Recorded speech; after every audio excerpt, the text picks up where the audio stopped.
If you want it, don't just think you want it. Go out and fucking want it.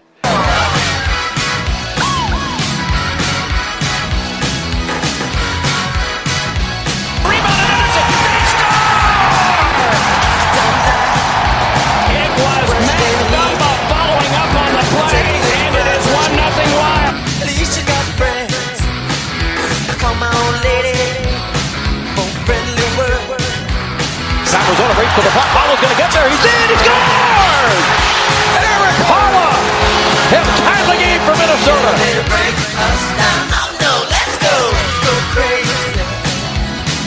There's Parisi. Back up top. Parisi fires, scores!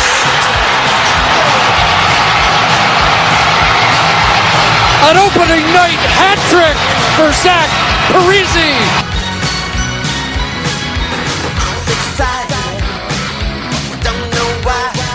Poked away by Pominville. Pominville and Niederreiter, 2-on-1. Niederreiter scores!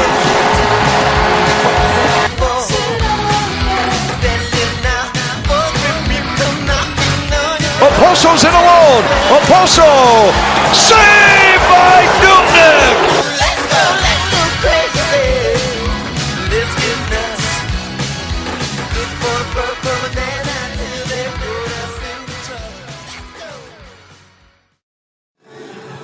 Welcome, Giles and the Goalies podcast. This is episode number 80. Weird milestone episode.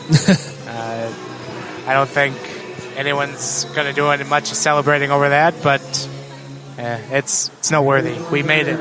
We made it to 80 shows. I guess I didn't really think that we would make it this far when we started that one night in McGovern's. Well, the James Taylor concert.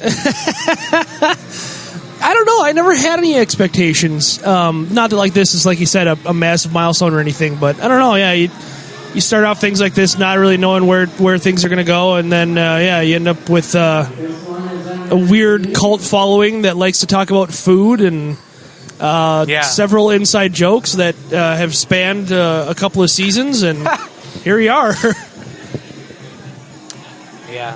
It's been a weird run. I'll say that. Just a reflective week. So I saw Star Wars today. Yeah, not Rogue One. Oh, Force Awakens. Sure, I finally saw it after a year. All right, I've yet to see it, so whatever. Have you seen Star Wars? Period. The original 3, yes. Okay. I have never seen. You see the prequel? No, I never saw any. You're not prequels. missing much. No, that's what I heard. So you can condense it to about a half hour. I heard about Jar Jar Binks, and I was like, you know what? I think I'm out on this one. You're not missing much there. Okay. Like you'd probably rather read Twitter tonight than do anything with Jar Jar Binks. They're doing what with US Bank Stadium? Oh, that just sounds silly. Who would believe that? No, so my friends finally got me to see Force Awakens tonight, but it was spoiler. It was spoiled for me almost 2 months ago, so I did have it coming. Well, I've heard that it was spoiled for everybody, and basically it followed the same plot line as the first Star Wars movie. So I tried to go into it with an open mind, still kind of knowing like what happened. Sure, and it's just. To me, it was just a big nostalgia. Like they literally, which if you know me, I'm all for a huge nostalgia rush. But they just built a new movie around the old characters. So it was really funny. Did you watch South Park at all this season? I did not. I don't want to say they centered a season around it, but basically all season long they ripped on the new Star Wars movie and said that it was nothing more than a Happy Days reunion episode.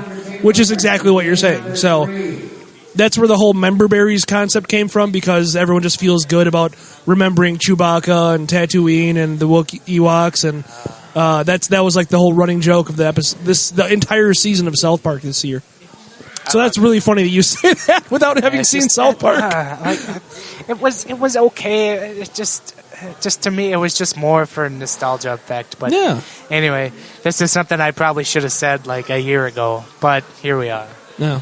So hopefully I'll see Rogue One in a little bit quicker fashion. Like, I'm hoping to see it here within the next couple of weeks, whereas it took me almost an entire calendar year to see Force Awakens. Yeah, I'm not going to see either. So, also, please don't at me with the saying it took me a year to see the new Star Wars. Giles, you all know I'm a Trekkie at heart. I was going to say Giles is a Trekkie. Don't even go there. Like, if I had to pick one, you know where my loyalties stand. Anyway, tremendous. So we should let's get into the hockey discussion. Sure. Again, it was another clean sweep for the Minnesota Wild this Banner week. Yeah, it felt like we probably should have let in with a whole new world. Well, we have the last couple episodes, so considering they're kind of goal scoring crazy this week, Let's Go Crazy was probably another perfect. That's kind of what I was going for. Perfect lead into the show. It started Tuesday night. They defeated the Florida Panthers 5-1, and in what was, to me, it wasn't as lopsided as the score indicated. The score would indicate. Sure. I think the shots were favoring Florida heavily. Yeah. I'm trying to look it up here on the fly because we're trying to be more stat friendly on this show. At least trying to get facts right. Well, I mean, facts are difficult sometimes. Sidebar here. The new NHL website is just crap. It is awful junk. They really don't. They really weren't interested in making things user friendly, and that kind of is weird in this day and age. Like the changes they made, you think that they're like, oh, it's you can do this and you can do that, and here's this and here's that. But it's just like at the end of the day, it takes you more time to navigate the website than it should. It's like you didn't realize that when you were developing it and comparing it to your previous model. Like, what the hell? Once again, the NHL just can't get out of its own way. Okay, I got it here. Florida outshot the Wild 30-22. That's not as lopsided as I thought. I'm thinking of the Nashville game. Yeah. Oof, Jesus. But Bobby Lou in the Excel is Bobby Lou in the Excel, so that's what's going to happen. Yeah, he got lit up as usual. He got pulled in the third period, and after 5 goals on 17 shots, you're going to get pulled. Even though it really wasn't his fault. Yeah. At least I would say, but considering it not coming from you, the noted goalie apologist. I didn't get to see much of that game. I watched like a little bit of this first period and the last 10 minutes. So I only watched about a period's worth of that game. I was helping my dad do some stuff. So, but yeah, I think with that guy, I mean, it's got to be purely a mental thing at this point. Like, I don't know if the Wild just have like a really good scouting report on him or what the deal is exactly, but they have just absolutely owned that guy, especially at home, for most of his career. So, I don't know. It is what it is. This is my favorite part was somebody in the local Twin Cities media asked Panthers head coach Tom Rowe why he started Luongo, given his past history at XL Energy Center. And Rowe basically said, that's a joke. That's a joke question. No. It is a valid question, sir. Even if, so I don't know if that plays into the whole analytics thing that Florida or that Rowe, notably has kind of latched onto, because they don't really believe in stuff like that. They don't believe in previous matchups determining future outcomes kind of thing. No, I mean they do, but not to that extent. So maybe that's what he was referring to, but I think you're a little bit beyond like it being a weird fluke with Luongo at this point. Like you're a little bit. The sample size is not only is it not small, it's pretty freaking huge. Yeah. Like it's a lot of games. This spanned almost the entire existence of the Minnesota Wild. Right, like I mean, yeah, I realize that a lot of that came with Vancouver, who didn't play a whole lot of defense during that time, and but it hasn't changed under Florida, and so I I don't know. It's not. Yeah, it's not a bad question. It's a very valid question, and I don't care what analytics you believe in. You can at least, even if you believe that kind of stuff is complete BS, which some people do, like I said, but you have to at least field the question and take it seriously. As like, well, we think that this is the reason for his previous struggles here, but we're not worried about it going forward. Know what? He's been playing well lately, and we're just hoping that would ride into tonight. Well, or you can even say that we don't believe that that's necessarily going to pertain to his future. Right. But don't just completely disregard the question. Yeah, don't brush the question like it's ridiculous. There are worse questions things can ask. Like basically anytime somebody says, "Can you talk about?" Yeah, that's a thing to say. That's a joke question. Yeah, but shoot those ones down. Don't shoot down the valid questions. So just quick grazing through the box score from Florida. We did have a couple of fights. One from our pal Curtis Gabriel, and another from Chris Stewart. Both of which came against Dylan McElrath, who, as I pointed out, was taken one pick directly behind Mikhail Granlund in the 2010 NHL entry draft. Wow. Think about that. Wow. Dylan McElrath, who the jury was already out on him. He was a known grinder, was taken one pick behind Mikhail Granlund. Look up who the Rangers could have taken in that draft over Dylan McElrath. And just let that wreck your mind for the rest of the night. We're all about, calling out bad drafts on this podcast. I'm a Wild fan. That's all I know how to do. Yeah, like that. This is one of those other shining examples where, the anti-fight and anti-grit crowd kind of really has their heyday when you take players like that with very high draft picks, and it's just like, why?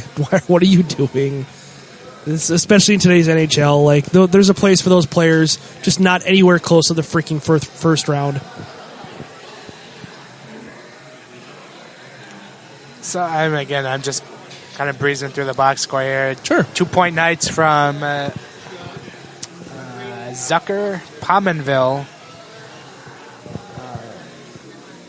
And Parisi had a goal to break it open in the first period, or to open the scoring, I should say. And I threw it out there like it was a sharp goal, and it was halfway through the first period, and I was really impressed with his play. So I threw it out there like this could be the kind of goal that kind of busts him open offensively. Sure. And that kind of set the tone for the rest of the week. Yeah. For him. We'll get into that. Also with 2 points, Jonas Brodin, who can't seem to stop scoring at this point, just on pace to shatter all offensive records he's held in his career during a season. Yeah. He just can't stop scoring. Maybe somebody will finally take a flyer on him at some point. We can make a trade. Oh, did I say that out loud? Well, it's interesting with him, and we'll get into this later, but it creates... If he has a very productive season, it creates an interesting situation with who they're going to protect come expansion draft time, because I think before you were probably you maybe could leave him to the Wolves a little bit and people would shy away from him because on paper he doesn't really look particularly impressive. Last year his fancy stats weren't all that eye-popping, and he certainly never produced very many points, but this season's kind of a different story, so it creates an interesting situation come Vegas expansion draft time. So that made it 5 wins in a row for the Wild going into a Thursday night game against Nashville, their first meeting with the Predators this year.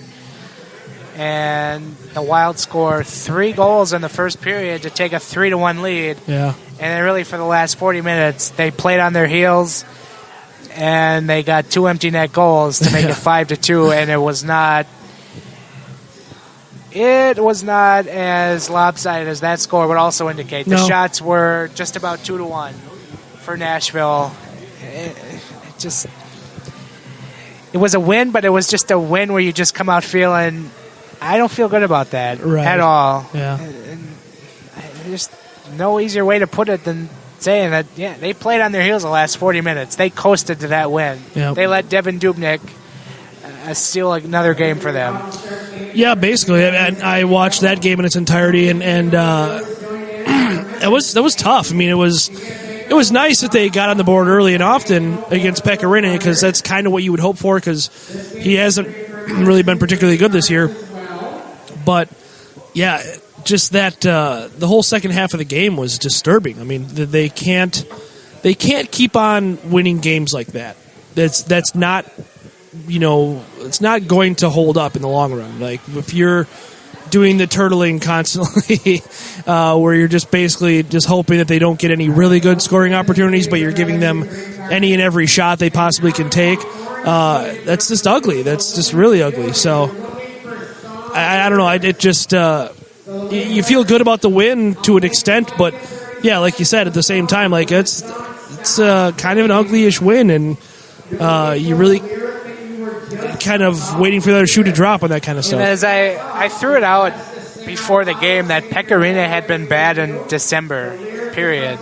And he really was not good again. No. Like in that first period, he was not good, and he really wasn't tested for the rest of the way. No. So you really couldn't see how bad he was, but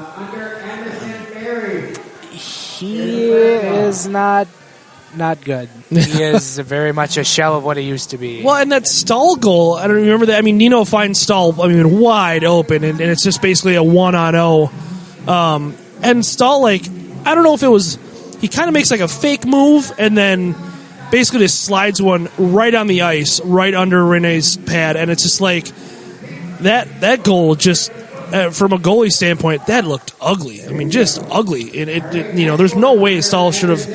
He probably would have scored on that goal. I mean, it's a 1-0 at the end of the day, but he made Rinne look absolutely foolish on that, and it was just like, what is happening with Pekka Rinne? And so to not get more shots on him is really disappointing.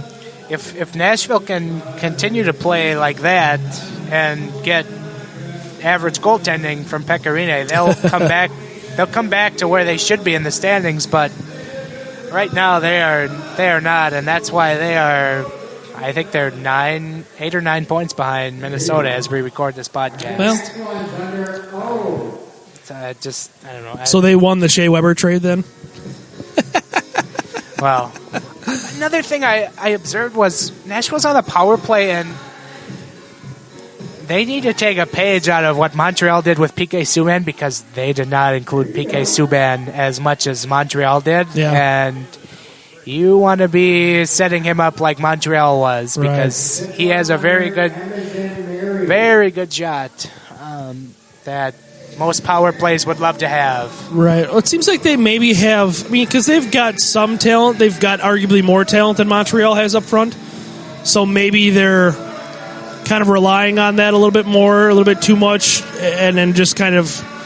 But they also used Shea Weber quite a bit on their power play, so that just raises further questions, because Shea Weber was kind of a feared power play weapon there, so It's like, why isn't Subban? I mean, PK Subban doesn't also take, cross-check at the lower back of, your favorite players. Yeah. But, good thing I don't have a lot of beer in me, because bar bingo is starting to creep into my head here. I had no idea you were such a Van Halen fan. If it was like the pod, I don't know, it was like 5 or 6 episodes ago when we were here for bar bingo. Yeah, I'd be singing right along with it. Last week I was surprised you didn't jump in more, because you were pretty lit, and there was bar bingo going on. So I wasn't that lit. I was just I don't know. You were just sipping Fireball. I was just more. Well, yeah. Fortunately, that didn't kick in until I got home. I forgot I was sipping Fireball last week. What's wrong with me? I don't know. I should see somebody. Yeah, maybe. Okay, I think we can. I think we got all we can out of the Nashville game. Yeah. And then Minnesota closed it up with a Saturday matinee against Arizona. And as always, I feel like I do tweet this out every time Minnesota plays Arizona, but bring back the robot coyote, please. Yes. For all that is good and holy, bring back the robot coyote. Yeah. Yeah, do better. I mean, maybe when they move back to Phoenix. yeah. I mean, that game, that's not that the Wild played them off the ice or anything, but that's the kind of game that you expect. You know, you're playing essentially the worst team in the league. You need to clean up, and they did, and that was refreshing to see. It was refreshing to see that it wasn't a nail biter for once against a terrible team, which the Wild have unfortunately made a habit of doing. I mean, I wouldn't say it was as lopsided as the score would indicate. Yeah, but because Kuemper played all right. Well, and that's a point I'm going to get here in a minute, but. Yeah, you know, it was a little more. I think the Wild got off to a sluggish start, and as I kind of pointed out, the players don't like afternoon games, but I love them. I love a Saturday where the Wild play at 1:00, and then I have the rest of the night to go do whatever. To do whatever. Yeah, we'll leave that to your imagination. But no, players are not a fan of the afternoon games. That's really a wrench in their game day routines, and we all know how superstitious hockey players are. Yep. So I felt like the Wild got off to a slow start, but the Suter goal late in the first, really kind of seemed to loosen them up, and they played a lot better in the second and the third, I thought. Yeah. And having Kuemper be solid in goal, as I pointed out at the end of the game, was obviously a bonus, because Arizona certainly had their fair amount of chances. To kind of even the score, if you will. Yeah, he did look pretty good. It was with him. It's tough. So sometimes you don't get good Kuemper, and so we got good Kuemper, and I think that's a good spot to start him. A Saturday matinee, like you said, against the worst team in the NHL, a team that's clearly very much on the rebuild, a team with Pavel Datsyuk and Chris Pronger on the roster. So yeah, very much a good spot for him to get back some confidence, and I think he did. I think it was a good spot start for him. And I threw this out there that he looked sharp. He had good rebound control. He saw the puck well. Yeah. I think he made a fair case to get the next start on Tuesday against Colorado. I mean, whether that happens remains to be seen, because I know doubt it, but the Wild have already lost 2 games to the Avalanche this year. Believe me, I don't forget those things. But it just comes back to, do you want to give Dubnyk another night off and then let him go on Thursday with a whole week off, or do you let him go on Tuesday and then with the back-to-backs coming up, you give him one of those and Kuemper the other? I don't know. Sure, maybe it's crazy to think Kuemper will start Tuesday, but I wouldn't say don't rule it out. But he certainly at least warranted a start at some point in the next week with the back-to-backs. Yeah, and someone tweeted Russo that during the game that day. I don't know if you saw that, but Russo said basically no way, which I kind of get. I don't think we'll see Kuemper on Tuesday either. But like you said, definitely earned him a start sooner than maybe he would have gotten otherwise, because he looked decent, and you don't necessarily need to give Dubnyk a whole week off, but especially with the holidays coming up and that the schedule around that, you're going to want to have Dubnyk as fresh as you can when you've got a couple of back-to-backs coming. So, and because you can't start Dubnyk every back-to-back, despite what they've been doing for the last 2.5 seasons. I also just look at the fact that he's still on pace to start 64, 65 games, which I'm not big on. Yeah, at least it's not Cam Talbot. Kuemper hasn't really given a whole lot of, really hasn't inspired a lot of confidence to give Dubnyk fewer starts, but I think Saturday was a good start at least. There's flashes of brilliance, and I don't know. When he's on, he's really on, and you gotta ride that out. Because once the wheels fall off, it really falls off. And also, I mean, to your point, Dubnyk has also not given you a reason to start Kuemper either, because Dubnyk has been, I mean, for more or less the only reason why you're winning hockey games at the moment. So it's very much like Mike Yeo riding him down the stretch in 2015. I mean, that's the only way this team is getting wins right now. And when you're starting Kuemper, you're hoping for quote unquote good Kuemper night, and you're going to take those chances against bad teams like Arizona, but doing that against Nashville, doing that against Florida, teams that have playoff aspirations, that's a tough ask. When it's bad Kuemper night, you're hoping you can score 5 goals just to bring it to overtime. Right. I mean, you're kind of banking on a loss more or less, and we saw that in Vancouver. So, unfortunately. Another kind of weird, not weird, I guess, but just something that got thrown out this week was the play of Ryan Suter and how good he's been. And then when you look at it, he's been playing not a whole lot of minutes as he normally was under the previous head coach. Sure.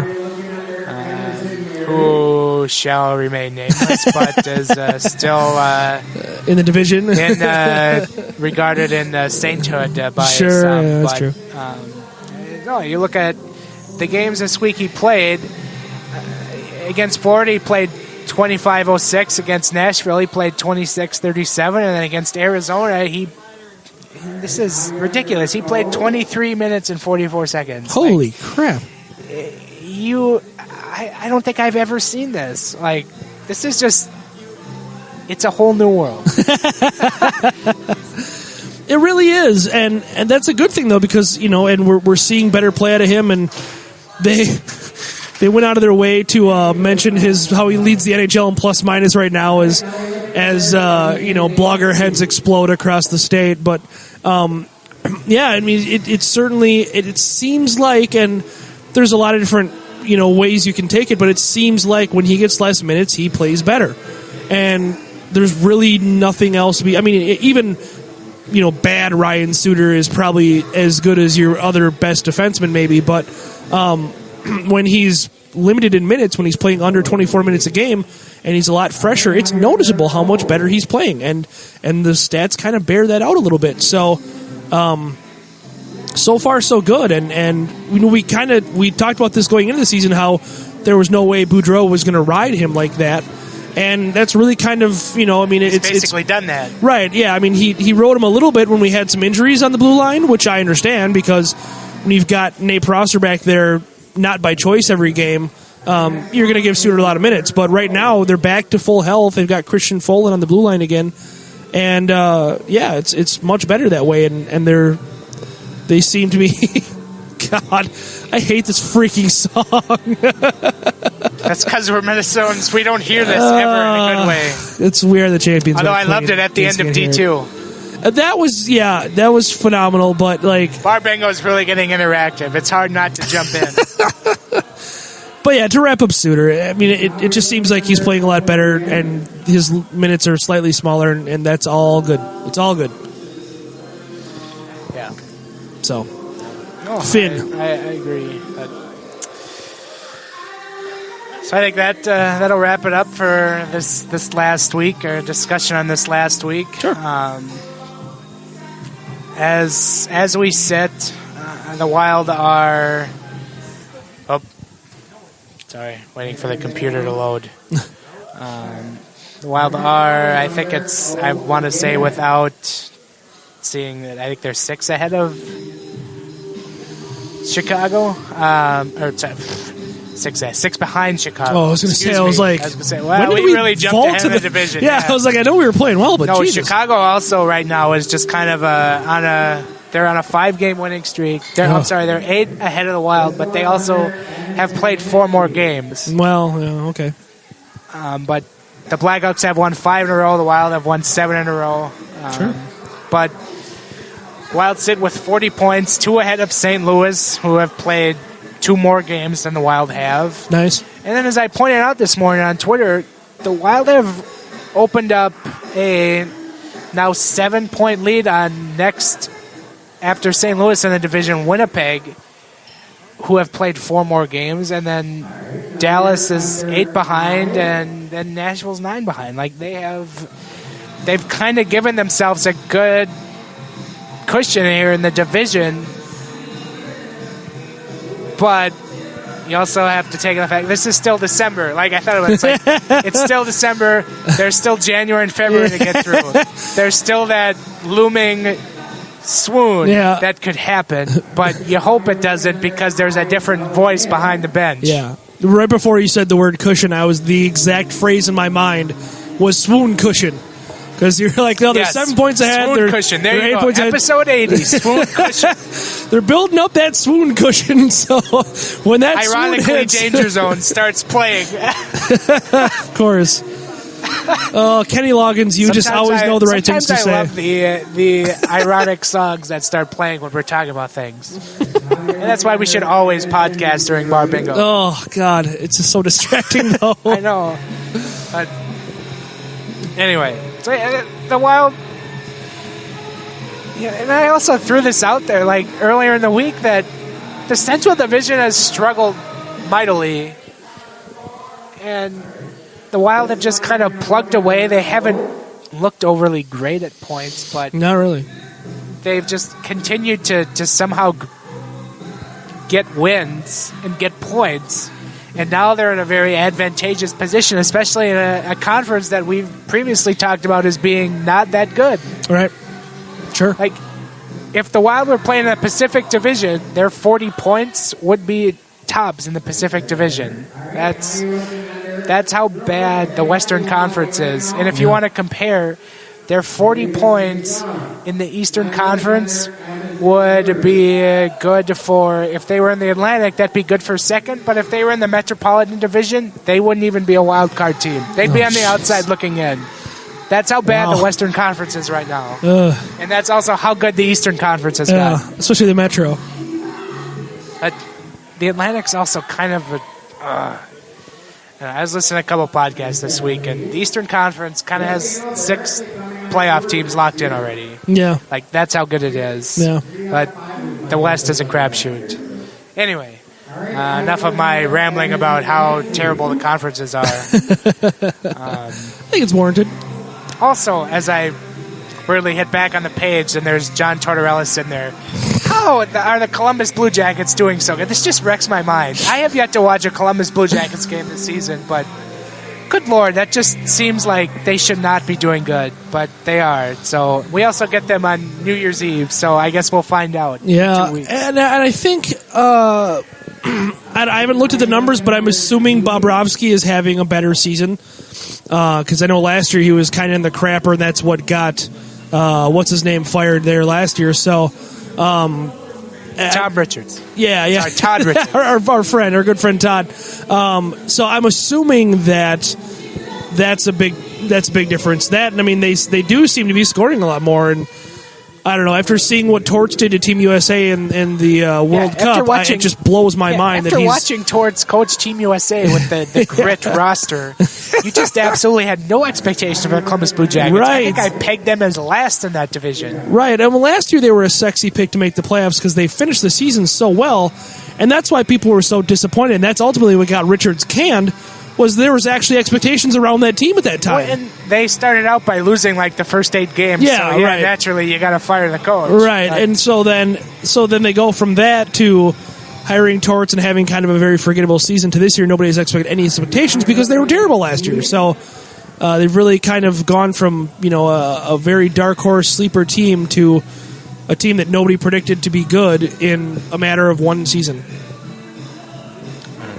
So looking at the Wild schedule this upcoming week, they close out their brief 2-game homestand with the Avalanche on Tuesday night. The Avalanche have won both games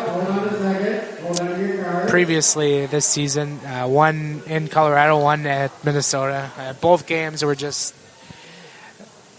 games that the Wild let the Avs off the mat, and it left a lot to be desired. As much as I don't think they're still not a very good team, This is not Patrick Waugh's Avalanche, as you've mentioned several times. They seem to be a little bit better coached this time around, and they're not kind of falling into the same traps of playing very emotional against the Wild and that kind of thing. So we'll see. We'll see how it goes. They're still very bad. That's what I mean. It's still not a good roster. I mean, let's be honest. There's still no defense there. Goaltending is atrocious. Right. In their last 10 games, the Avs have won 2 games. They are 2-8-0 in their last 10 games. But this is just for me again. This is just kind of I don't know. Last year, it's a trap. It's a trap game. That's right. I forgot about that bit. I never downloaded that. Yeah. What's wrong with us? I don't know. We gotta make capital improvements to this podcast. But you'd like to think that they're on a good winning streak, and after a couple of days off, they'd be able to come out and play well and win as they should against a team that's last in the Western Conference right now. Yeah. No, it's you really hope so, but then that's what. Like I said, it was nice that they did the job against Arizona because they were supposed to, and so they're supposed to against Colorado. So you really want to see that. That also had a feel of a trap game coming off a win against divisional opponent. Yeah, well, especially a win where you kind of got outworked for most of the game on Thursday. But then after the Avs, it gets a little tougher. Thursday, the Wild play in Montreal. It's listed as a 6:30 start, but it's in Montreal, and they always have to celebrate a previous player's. They've always got some championship to celebrate. Yeah, we're actually probably going to get about a 7:30 Central Time start because they got to honor, some. Yeah. It'd actually be really funny if they honored Doug Risebrough before the game, but probably not. But there'll be somebody. So it says 6:30, but don't bet on it starting till 7 o'clock. Let's be real. Montreal never starts on time. They're terrible. Yeah. Well, they just have so much pomp and circumstance there. Oh yeah. Okay. I'm making an obscene motion about that. Something that rhymes with tank. Montreal. They previously had the best record in the Eastern Conference, and I think at one point in the NHL they're doing really well this year. Obviously, they've got Carey Price. They've got, as we mentioned before, Shea Weber, who's having a positive impact. Yeah. Also, nice fact to throw out: Montreal has allowed 69 goals this year. Nice. But as I said, they did have previously the best record in the East until I believe this last week. When they were taken over by the team the Wild plays on the next night, Friday night, the New York Rangers. These are both road games. I should throw that out there. Yep. So the Wild at Montreal, at New York, Thursday, Friday on back-to-backs. 2 very, very tough games, and that's another positive, I guess, going into this is that Kuemper played so well on Saturday. You have a hope that he'll be good in the start, whichever start he gets. Yeah. So I would guess if Dubnyk starts Tuesday, he'll get the start Thursday in Montreal. It's tough to say. You want to imagine a Devin Dubnyk Carey Price matchup. Oh yeah, that's a good point. Well, I mean, Vezina candidate versus Vezina candidate. Sure, or you've got Dubnyk and Hank. So, which I'm going to let you off the chain a little bit here. Do you want to threaten Cody Eakin's life right now? Do you want to threaten his entire family now? I forgot about that. I kind of that was on Friday night, right? Thursday. Thursday. Okay. I'm going to take the high road here. Let's just say I am. If there's a second instance of that, I'll be wanting heads. So. And for those who don't know, I mean, I'm sure the majority of you saw it, but Cody Eakin basically tried to decapitate Henrik Lundqvist behind the net on Thursday night, and I have it circled on my calendar. Those two teams play again on January 17th. I was sure to look it up that night, and that will be a game that will be very interesting to watch, because if you're a fan of hockey fights... If only the Rangers still had Dylan McElrath. That's the kind of thing where, I mean, and we saw it with the Wild a little bit when they were kind of rolling Sands and Forcer. That's the kind of game where it really doesn't matter if you have a fighter, a quote-unquote fighter on your team. Someone is going after Eakin. There's just no two ways about it.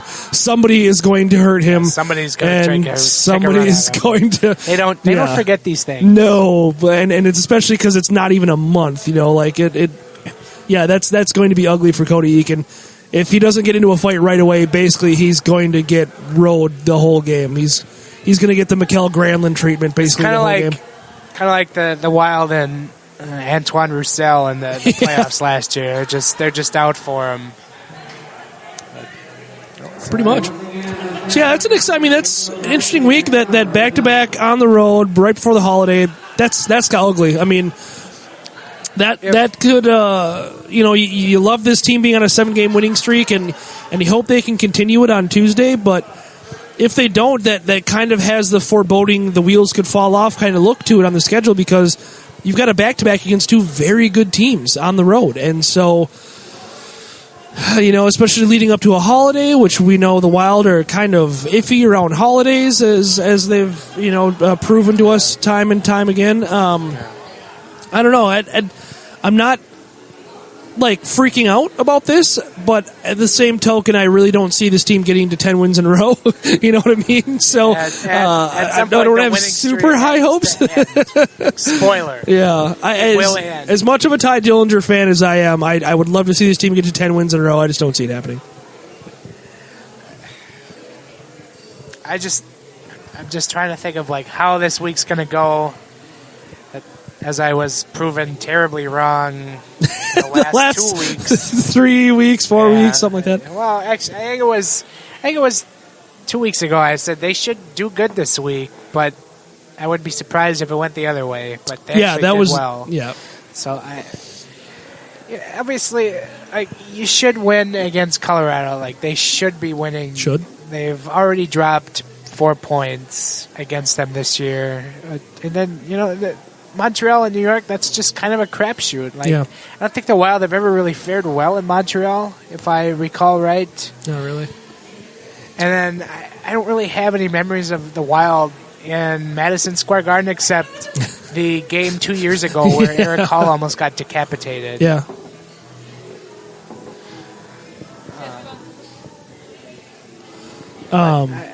So I don't know. That was the infamous Nate Wells catastrophe. It was. We also decided to blame Mason that game too, but I don't know. We'll see. I mean, I would be happy with splitting that back to back.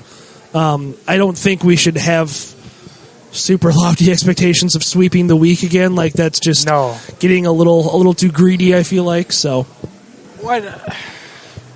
I think just going back to last week, I think Florida's only won 2 out of 8 games or something like that since Gerard Gallant was fired. So they're a hot mess. And then Nashville, who just can't seem to get their crap together. And then Arizona, who they're young and not doing anything.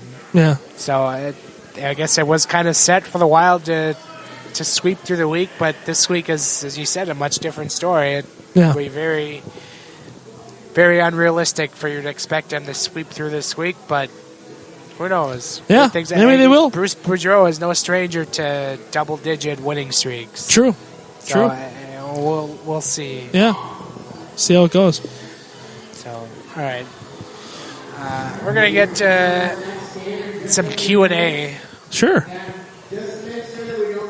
But before we get into the questions people have asked today, we have to answer a question that was asked about 3 weeks ago, I think. 2 or 3 weeks ago. 2-ish. We put off to the next week just so we could properly research. But then somebody forgot in the last week. So we're going to get to it now. There's a question from Dan Mick. Was asking, who would you protect in the expansion draft? Right. So we all know that there will be an expansion draft in June.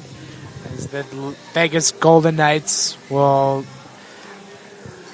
get to take a player from every team, just about, and so we have to. Every team has to protect a certain amount of players, or they can protect a certain amount of players, but you leave, a vast amount exposed. Right. So, just reading the rules here before we make our protected lists. Sure. Clubs have two options for players they wish to protect in the draft. The first is you can protect 7 forwards, 3 defensemen, and a goaltender. Or you can protect 8 skaters, which is a combination of forwards and defensemen, and 1 goaltender.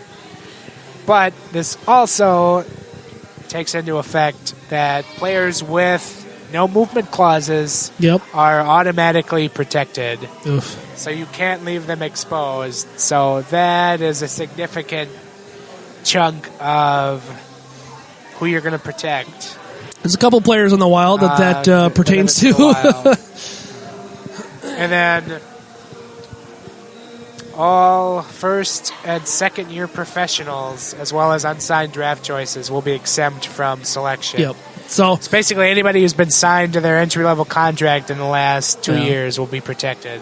Yep. So what it boils down to is that the teams have a choice. They can protect 7 forwards and 3 defensemen and a goalie, or they can protect 8 players regardless of position and a goalie. So you got to think that a vast majority of teams are going to go with the 7 and 3 model.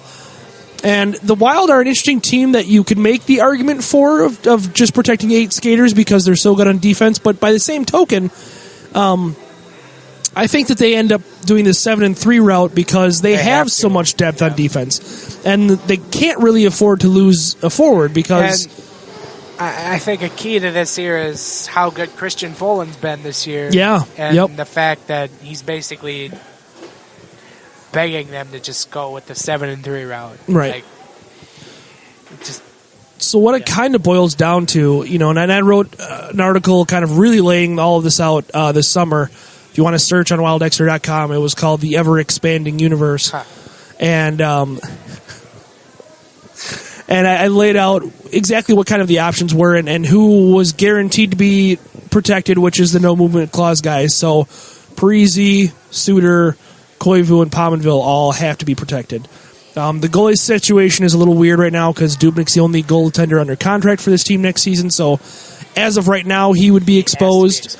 But there's going to be something that's going to remedy that, I'm sure, before the end of the season.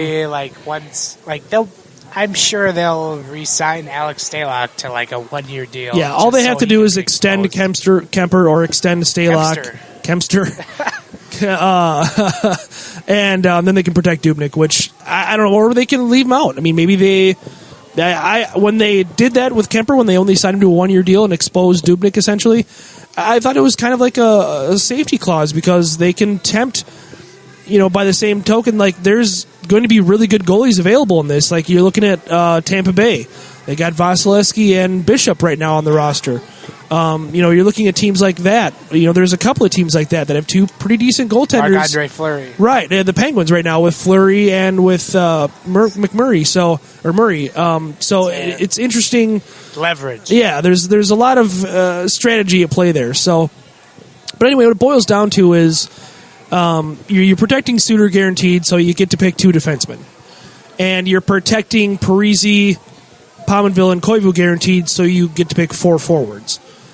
So from there, pick 4 forwards and 2 defensemen that aren't on that list already, and that's your protected list. So it makes for some very interesting choices. I in my article I kind of laid out who I thought was a lock. I think that Jared Spurgeon is a lock to be protected. It seems to me like he's kind of the bona fide number 2 defenseman on this team, and they really don't want to let him go. The Wild really love him. Yep. And by the same token, Charlie Coyle is a lock to be protected because he's extended for very long right now. They've got him under a decently team-friendly deal for a couple of years. And so I would be completely blown away if they didn't protect him. You can make the same case for Nito Niederreiter, but he's not under contract for next season. So he's an RFA this summer, and we'll see what ends up happening with that. And I think as Niederreiter continues to play well, we're probably going to get into it on a later podcast about getting him locked up. Yeah, which we talked about last summer, but it didn't happen. So it's interesting. He's one that I also think you kind of have to protect. So that leaves 2 forwards and a defenseman. And so then that's where things really get interesting because, you make a pretty solid case for Coyle and Nino for obvious reasons, Spurgeon for obvious reasons. Then you have to pick one out of Brodin, Scandella, and Dumba. And then you can only pick 2 other forwards, and you've got a couple of guys who make an interesting case. So, that's where things get interesting. Who would you protect? What's your 2 and 1? I'm thinking about this, and I have to make such crushing decisions. But so as you said, just looking at forwards, Koivu, Parisi, Pominville have no move clauses, so they're locked in. And I would be using the 7 and 3. Yeah, I would method. I would too. So there's 3 forwards. So the 4 forwards I would protect are Coyle, Niederreiter, Stahl. Stahl is giving you an insane amount of value right True. now. You'd have to be ridiculous to not lock him into that. Just it almost feel like you'd just be handing Vegas their top center essentially. He's just proven to be so valuable to this team. It's only December, but it's just right now he's just so valuable. You gotta keep him locked, and then I would go with Zucker as the 4th. Wow. So I'm leaving Granlund and Haula. And Haula. Just hear the sadness in my voice as I say that. I when I made it this summer, I didn't consider Stahl as someone to protect because I didn't think Vegas would take him anyway. They wouldn't be interested in him because of his age.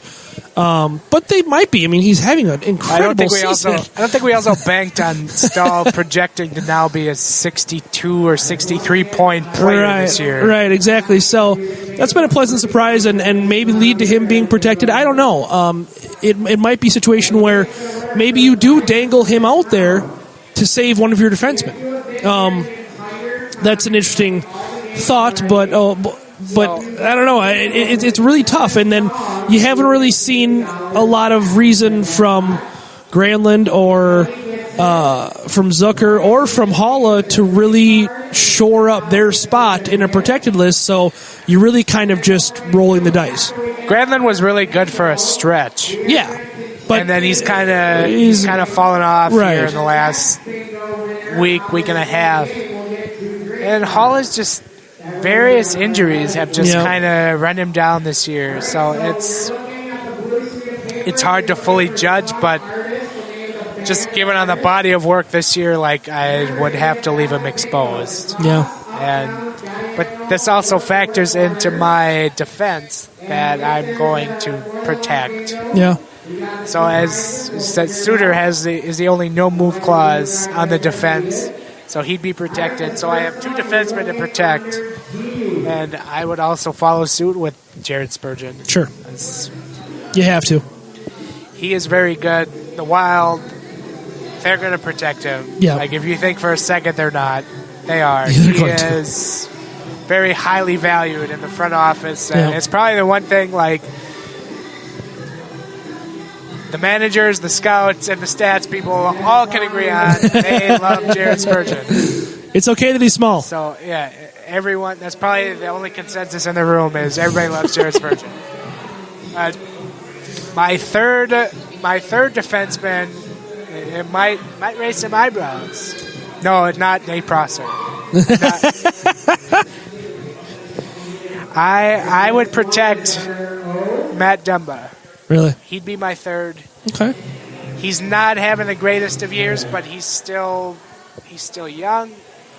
I still think there's a lot of upside for him. He's also a lot cheaper to protect, and it also dangles out Brodin and Scandella, a couple of defensemen who have high cap hits and are very good. And, Vegas can't just take all young, cheap guys. They have to take some players of... They have to meet a cap floor. They have to meet the cap floor. So... dangling out Brodin and Scandella, who have $4 million cap hits, is very appealing. Yep. No, it would be a good pickup for Vegas, either one of those guys. And I'm along the same lines of thought. I go really back and forth between Dumba and Brodin. I mean, no offense to Marco Scandella. I don't think he's bad. I don't dislike him, but this season has really kind of flipped it. Before the season, I'm saying Dumba all the way. Now it's like, well, I mean, you have to take a look at maybe protecting Brodin, because maybe if he's producing points like this, maybe he's turned a corner on the offensive side of his game. Maybe Boudreau or Scott Stevens or whatever has unlocked his offensive potential, as it were, and we're getting something out of him we never expected before. And Dumba, on the same token, was not having. I mean, he scored a couple recently, but. Wasn't taking that next step that we were expecting him to. So it's really a coin flip for me. But I totally agree. I would probably go with Dumba and just understand that you're going to lose Scandella or Brodin. I mean, that's just kind of the truth. Don't get me wrong. Like right now, though, I love the Wild defense right now. Like, right. They are rolling out 6 guys who they're playing really well. And it's reflecting on the goaltender, and it's reflecting in the results of this team right now. Right. But this is the reality that you're only going to protect 3 guys, and the rest are going to be exposed in the expansion draft. Yeah. So it stinks, and you just hope that You just hope that maybe they'll just not take it. I don't know. It's very interesting, and there's still, a lot of time. Stewart. Make our pick for Stewart. It's still a lot of time, and we're not even to the halfway point of the season quite yet, and so it's very possible that a lot of things change. I mean, we still haven't weathered the storm of the trade deadline yet, and you can make a great argument, that nothing ever happens at the deadline, and you're kind of right. But this season might be totally different because of that expansion draft. I mean, there's a lot of jockeying. We already saw it this summer. It's essentially why St. Louis traded Brian Elliott, because they knew they couldn't protect, they really like Jake Allen for some reason, and they knew they couldn't protect both of them. So I think there's going to be more deals made this deadline, not because of the parameters of the deadline, not because of the situations of the deadline, but because of that impending expansion draft, and that'll be the last time teams can make trades before the expansion draft. No, I agree. It'll be at least maybe they can before or after the season. Can they make trades between the draft and the end of the playoffs? I think once they can. I think once the Stanley Cup final ends, like the rosters open up. So they trade, can. Basically between them. But still, I still think it's going to affect the trade deadline. Even with that being said, we'll see. So there. Thanks to Dan for asking an intelligent question. Thanks to Dan for not asking a trolling question. And then he did follow that up with another intelligent question, or somewhat intelligent question, for our Q&A today. We just have a couple of questions here. First was from Dan Mick. What Christmas presents would you get each player this year? That's a lot of players, so we're going to probably condense this into just a few. But let's see. I didn't give this one a whole lot of thought ahead of time, but I don't know. I'd maybe get Preezy like some kind of spa package or something, like some kind of gift certificates to a chiropractor, maybe. I know giving gift cards is kind of blasé, but that'd be one route that I'd go. I would give Charlie Coyle the grand collection of Dropkick Murphy CDs.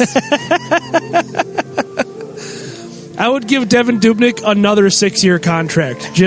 I would add on another 6 years to his contract and pay him even more money.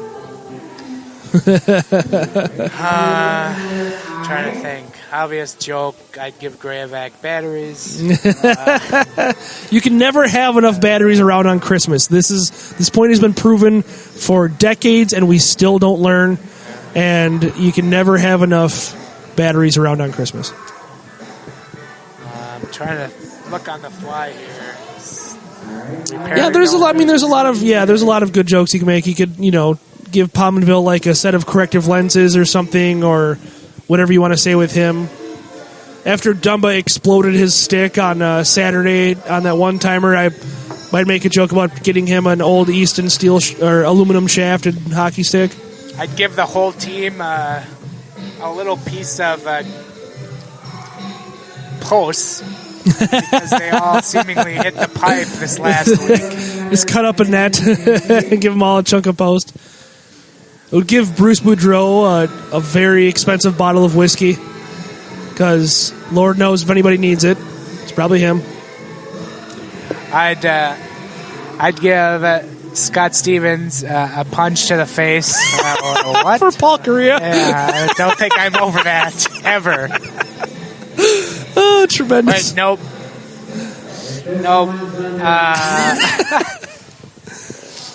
All right. Yeah, some good gifts. Actually, no, that's Curtis Gabriel. Oh, wait, no. No, yeah. He punches others in the face. I'd give him some MMA gloves or something. So, did you see this? I threw this out during the game yesterday.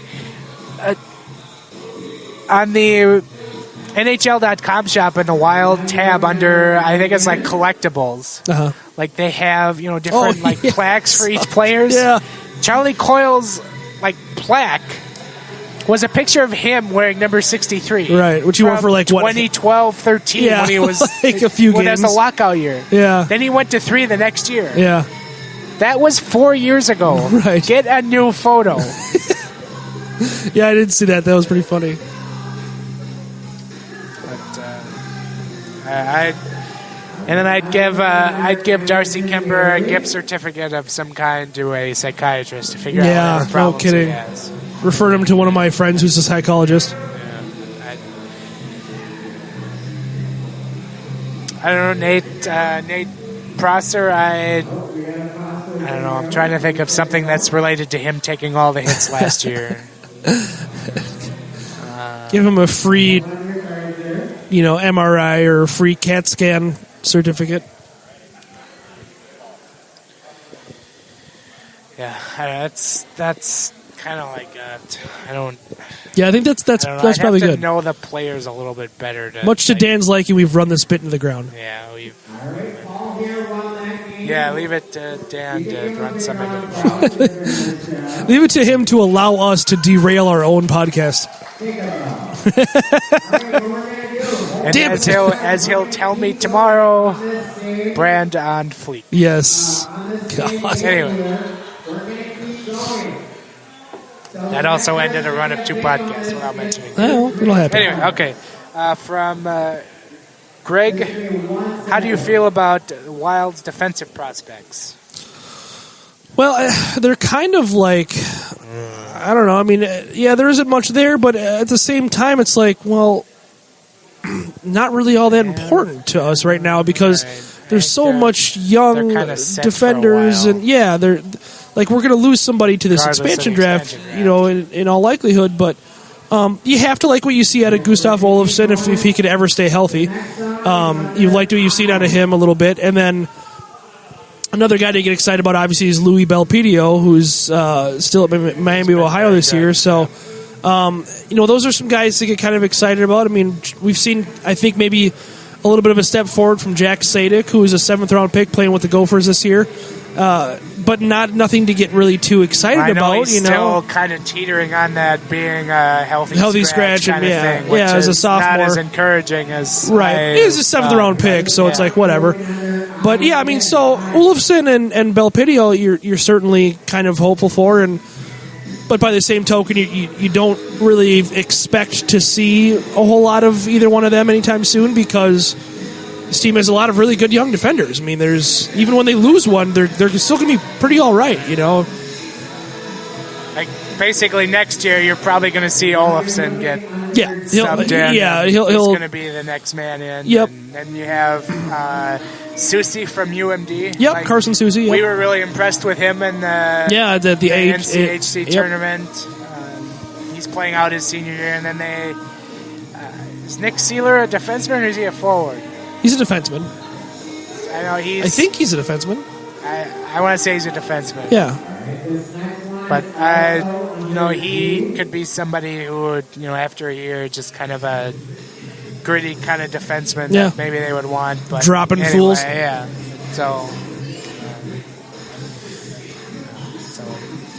and last question from Aaron Berger, who I did find out that we have been pronouncing his name right for a long time. Yeah. So bonus points for us. I'm sure you'll discuss this anyways. Well, we actually haven't. Who would you like to fill in for Haula while he's injured?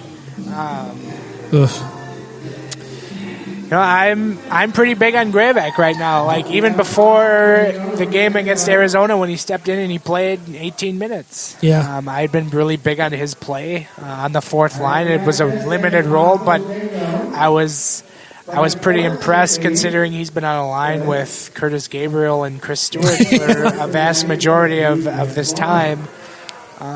But obviously, I think he'll be the guy to step into the third line role, and he certainly has the head coach's attention. And it'll probably just be I think I saw it was like a Zach Delpy type who will probably just take that fourth line center spot until Haula comes back. Yeah, and is Delpy healthy yet? How far away is he? I think he's still. He was activated and sent to Iowa, and I know okay. Iowa played tonight. But I think I saw they might recall him for Tuesday's game. Yeah, so they're going to have to recall somebody. Yeah, Delpy will be that guy, and it'll be interesting to see the kind of the play back and forth between those two. You might also see Christoph Berchi as a guy that maybe gets that spot as well, but that's about it. They're not super strong at center, as we've talked about for, the last decade and a half or so. But yeah, it seems like those, Delpy and then Berchi, and that might be about it. I mean, that might be the only two options you really have. I mean, everyone's going to kind of clamor for Alex Tuck to be called up anytime a forward is hurt, but not a center. You can't really just call him up just because you feel like it, and I don't think you're sliding Timo Pulkin and Chris Stewart or Curtis Gabriel over to the center position anytime soon. So it's going to be Delpy or maybe even Berchi, and that's pretty much all you got.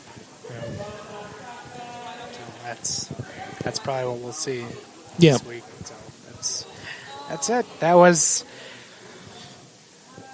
Q&A. All right, cool. So on to the jerseys. Jerseys. Here to start the third period. What team is this? It's not Team USA. Oh, yes, it is. They've got on new uniforms. They're wearing the logo of the Duck. I've never seen this before. Back. While that was happening, Ben gave me a beer. Sure.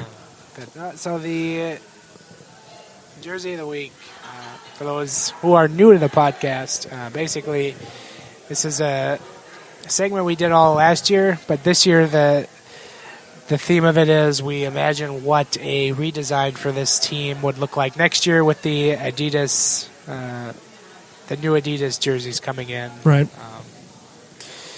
And for what seems like the last eternity, all these jerseys have been, we won't do a whole lot with that. Nothing to change. There's been a couple exceptions so far, and this week is no different. This week is the New York Rangers. We'll play Rangers on Friday night. Again, and I know I said this last year when we talked about the Rangers. Are just reviewing their jersey history. Right. This is a very, very clean set of jerseys. It's probably one of the best sets, if not the best set in the league. Yep, it's up there. Road, home, or alternate. Yep. You can't go wrong with the New York Rangers. And as I know I have said, the New York Rangers away jersey is my absolute favorite in the National Hockey League. Yeah. Currently. Yeah. Currently. Let me say that. It is my current favorite in the National Hockey League. You can't count teams of the past. Sure. Or teams that have done away with certain jerseys. Good jerseys. Looking at you, Anaheim. So I'm kind of in the same boat where I don't hope they don't mess with it much. But I thought about it and like that's boring because we've said that for a lot of teams, which I'm surprised we're as satisfied with the NHL jerseys as we have been. I guess you can't say that. Like with Florida, it was like, well, we know they're not going to change anything. Yeah, would we like them to? changed. Sure, because we're not really wild about those jerseys, but they're not going to change anything. So, but with New York, yeah, I don't see them making any changes. They probably just kind of alter things a little bit. A little stripe here, 3 stripes there. But one thing that I thought of, and I know you're probably on board with this too, is one thing I would like to see make some kind of renaissance, which we haven't seen it in ages. Any kind of renaissance would be the alternate jersey from the 90s, the famous Liberty Yes. logo. I really, really liked that look, and That's such a good look. it was such a good jersey, and it would just look so great. I mean, it was Wayne Gretzky wore it, looks great. That should be my next jersey. Is the Gretzky alternate I've looked Liberty for those. jersey. That's one jersey that's on my short list. I've looked for that Gretzky Liberty jersey for a long time. They're tough to find and they're very expensive when you do. Yeah. So that I don't think they'll mess with the main set, but No. if they're allowed a third jersey under Adidas, which we don't know if that's going to happen or not yet, I think they will be, but it's tough to say. It might be an instance where everybody will get 2. Yeah, because that's how they did it with Reebok. And then eventually over time, you'll get to go to a third. Yeah. But if that's what they end up doing, I would really like to see a third jersey. I would really like to see the Liberty jersey make a comeback because that's just it was such a phenomenal look. Like I really really liked that jersey. That was the rare 90s jersey that actually looks good as time goes on. Yeah, and Mike Richter's mask kind of helped things along a little bit. It became very iconic because Mike Richter had the same Statue of Liberty mask for many, many seasons with the Rangers too. So that helped as well. But it just one of those things that you definitely, you look back at a lot of 90s jerseys and cringe, and that was definitely not one of them. I could probably come up with a design where the Statue of Liberty logo is on the front, and I could probably make 3 stripes down the side. I could make something work for that. That's why NHL should hire us as jersey consultants. Exactly. Again, we're in agreement. At some point in the week, we're going to have a week where we get a team where we can actually rip apart. And I think we've already done Colorado. Yep. We talked I about know there will that. be another team where we kind of shred and say, okay, we got to go with a better look here. But we did Vancouver as well. We wanted to shred theirs, and so there's been some good discussion this year. But actually, we might get one next week, I think, if I'm not mistaken. But I'll have to look at the list.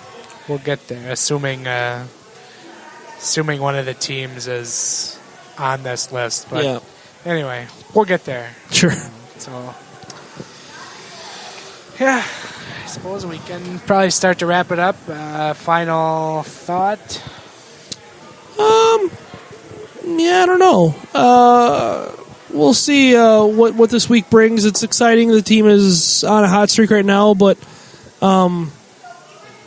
still, you're getting the results you want, but the process isn't exactly what we're looking for. So that's something to definitely keep an eye on. So I don't know. It's an interesting situation.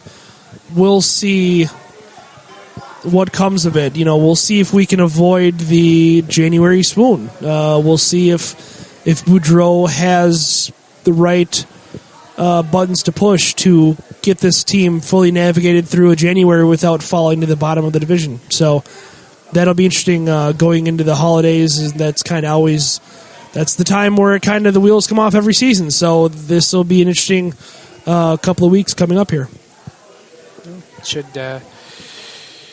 Should be fun.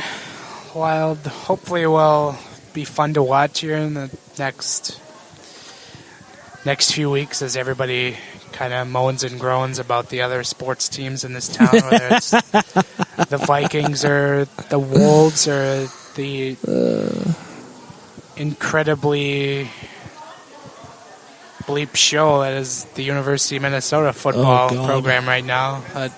Gross. But no, it's exciting. The Wild are just reeling off win after win, and it's weird to just see them kind of grit out these wins that we've kind of taken for granted that they probably will have lost under a previous regime. So it's an intriguing situation here. Hopefully that can, as you said, that can carry over, and there's no swoon. So yeah, we'll see. Only time will tell. And then I do have a few words before we leave. Sure. This show. This isn't news yet, but I will make it as such on this podcast. But sounds good. This past week, regrettably, was my last week at Wild Extra. Just at this juncture, it was time to move on and just go from there. We'll see what happens. This podcast is going to continue on for those curious, but my time at WX is at an end. I wish everyone, Ben included, nothing but the best. A lot of good people there. So continue to click away, read what they put out, and then thank you to everyone who ever did click on something I wrote at Wild Extra. I poured a lot into that for damn near 2.5 years, so it's kind of draining, but there was a lot of reward. Hearing from everyone who appreciated my work certainly made the days better, and to those of you who have been so kind to me, thank you. And then thank you to John Bonus, who is the nicest person you will ever meet. I don't think that's stated enough. John gave me great opportunity, gave me a much bigger platform to write on, and weirdly enough, it was you and I that met with him that one day it was. To talk about this site. But no, I wish there were more people like John in the world, because the world will be a lot better place as we continue to learn. So yeah, that's kind of my last thought. But like I said, for now, I'll be here on this podcast.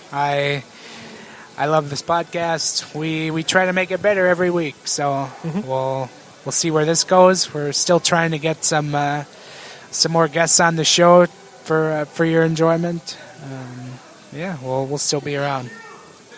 Yeah. So as I take my last sip of beer. Yeah, and just to kind of reverberate what you said, from people at Wild Extra and all of that, we can't appreciate enough what you did for the site. And fortunately, or maybe unfortunately now, you were Wild Extra, and that's it's going to be difficult moving on from that. But I'm very excited for you personally. I'm getting time to do other things that you want to do and that sort of thing, and knowing where you were at with how you felt about your writing and how hard it was for you to continue finding the motivation to write and to spend time on that instead of other things in your life. So very excited for you on a lot of levels for that. Thank you. Yep. So we all know where I'll actually be on game nights. I'll just be here at my soon-to-be golden stool at the bar, with my name on it. So yeah, that'll wrap it up. If you want to follow us on the Twitters, you can find us at Giles Farrell, at Ben Remington. You can now find Ben writing at wildextra.com. You can find our podcast on iTunes. Give us a lovely iTunes rating if you so desire. Yep. Find us on Libsyn. I don't know. Look and see if we can extend our platform onto other sites for the podcast. Yeah, we'll see. That's where you can find us for now. You can also follow our podcast Twitter account at GATG Wild Podcast. That's where we generally ask our Q&As.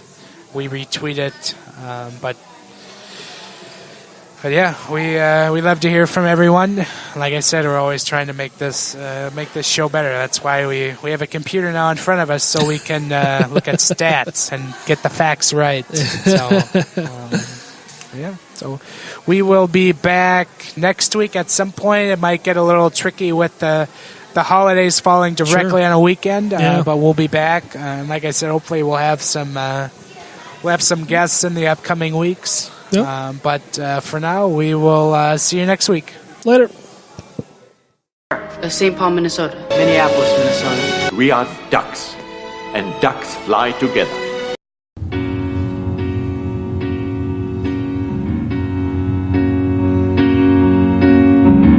Don't want a lot for Christmas.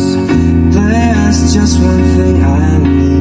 I don't care about those presents underneath the Christmas tree.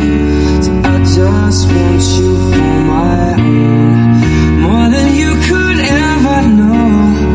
Make my wish come true. You know that all I want for Christmas is you.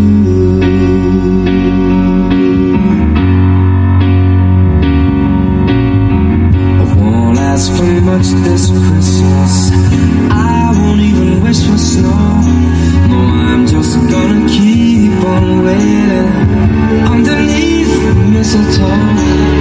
There's no sense in hanging stockings there upon the fireplace, 'cause Santa, he won't make me happy with a toy on Christmas Day. I just want you here tonight, holding on to me so tight. Girl, what can I do? You know that all I want for Christmas is you.